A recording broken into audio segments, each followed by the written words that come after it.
மக்களே, தயவு செய்து இந்த காணொளி முடியக்குள்ள நான் கேட்க போற இந்த கேள்விக்கு பதில் சொல்லிட்டு போங்க. என்னண்டா, ஈரானுக்கும் அமெரிக்காவுக்கும் இடையில யுத்தம் நடந்து கொண்டிருக்குது. சரி, பேச்சுவார்த்தை, அதை விட ஒரு தற்காலிக போர் நிறுத்தம் போய்கொண்டிருக்கு. ஆனா இதுக்கு முன்னுக்கு மிக கடுமையான யுத்தங்கள் நடந்து கொண்டிருந்தது ரெண்டு நாடுகளுக்கும் இடையில. இதோட இஸ்ரேல் எல்லாமே சேர்ந்து ஈரான் மீது தாக்குதல்களை நடத்தி கொண்டிருந்தது. சரி, என்னண்டா நான் கேட்க போறது, இந்த ஸ்ட்ரைட் ஆஃப் காமர்ஸ்ன்றது ஏற்கனவே திறந்து தானே இருந்தது. இதுல கப்பல் போக்குவரத்துகளுக்கு யாருமே தடை செய்யல. சாதாரணமாக கப்பல் போக்குவரத்து நடந்து கொண்டிருந்தது. உலகத்தினுடைய 20% எண்ணெய் ஏற்றுமதி இறக்குமதி இதுக்குள்ள தொடர்ச்சியாக நடந்து கொண்டுதான் இருந்தது. அமெரிக்காவும் இஸ்ரேலும் சேர்ந்து ஈரான் மீது தாக்குதல் ஒன்றை தொடங்கியதன் பின்னரான காலப்பகுதியில ஈரான் இந்த ஸ்ட்ரைட் ஆஃப் காமர்ஸினூடாக போக்குவரத்துகளை செய்வதற்கு தடை விதித்தது. ஓகே, இப்ப அமெரிக்கா என்ன செய்தது? அமெரிக்கா ஈரான் இந்த பாதையை பூட்டின உடனே உலக நாடுகளுக்கு எல்லாம் ஒரு அறிவித்தலை கொடுத்தது. ப்ளீஸ் எல்லாரும் வாங்க, இந்த பாதையை நாங்கள் திறக்கணும். இந்த பாதையை திறந்தா தான் கப்பல் போக்குவரத்துக்கள் சீராக நடக்கும். அப்பதான் எண்ணெய் பிரச்சனை உலகத்தில் ஏற்படாது.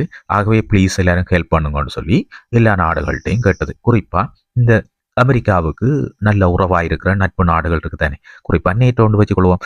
நேட்டோவில் அங்கம் வகிக்கிற எல்லா நாடுகள்கிட்டையும் கேட்டாலும் உதவி கிடைச்சதோ இல்லை. இந்த நாடுகளில் என்ன சொன்னா, நீங்க தொடங்கின சண்டை நீயே பார்த்துக்கொள், நாங்க வர மாட்டோம் என்று சொல்லிட்டுது. நீ தொடங்கினத நீயே முடிச்சுக்கொள், எங்களை இதுக்குள்ள கூப்பிட்டு இழுத்து இந்த யுத்தத்துக்குள்ள எங்களை கொண்டு போய் சேர்த்துறாதேன்னு சொல்லி எல்லாரும் ஒதுங்கிட்டாங்க. உண்மைதானே, நான் சொல்ற பொய் இல்லையே? சரி, இப்ப ஒரு பேச்சுவார்த்தை என்று சொல்லி வந்தது. கிட்டத்தட்ட ஒரு 38 நாளுக்கு பிறகு ஒரு பேச்சுவார்த்தை வந்தது. இதையும் அமெரிக்கா தான் கொண்டு வந்தது.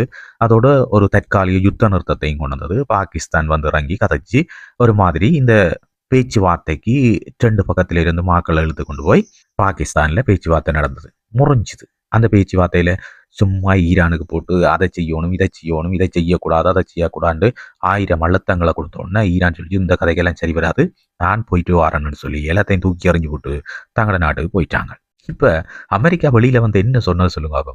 நானும் ஸ்ட்ரைட் ஆஃப் காமர்ஸை போட்டுறேன். இதுல என்ன லாஜிக் இருக்கு மக்களே? இப்ப பூட்டப்பட்டிருக்கு. அமெரிக்காவும் பூட்டி வச்சிருக்கலாம். ஸ்ட்ரைட் ஆஃப் காமர்ஸ் ஏற்கனவே நல்லா ஓடிக்கொண்டிருந்தது. ஈரான் அமெரிக்கா யுத்தத்தை தொடங்கின உடனே பூட்டினது. ஓகே, அதுக்கு பிறகு இதை திறக்கணும்னு சொல்லி ஒரே ஹெல்ப் வேணும், அது வேணும், இது வேணும்னு சொல்லி அமெரிக்கான்ற ஜனாதிபதி எல்லார்டையும் கேட்டார். உதவி கிடைக்க இல்லைன்ற உடனே அந்த நாடுகளுக்கெல்லாம் சும்மா பஸ்ஸை வாடிக்கொண்டு இருந்தார். இப்ப பார்த்தா அவரை வந்து பூட்டி வச்சு போட்டு நிற்கிறார். என்ன நடக்குது, ஏன்னு இப்படி செய்யறாங்க, ஒன்றுமே விளங்காமல் இருக்கு. உங்களுக்கு ஏதாவது இதுல லாஜிக் இருக்குன்னு விளங்கினா ப்ளீஸ் தயவு செய்து கமெண்ட்ஸ்ல சொல்லுங்க. நானும் மறைஞ்சு கொள்றேன். இந்த ட்ரம்ப்ன்ற விளையாட்டு என்ன விளையாட்டுன்றே எனக்கு கடை புரியல. பூட்டி இருக்காததை பூட்ட பண்ணினார், பூட்ட பண்ணினதை திறக்கணும்னு சொல்லி கேட்டார்.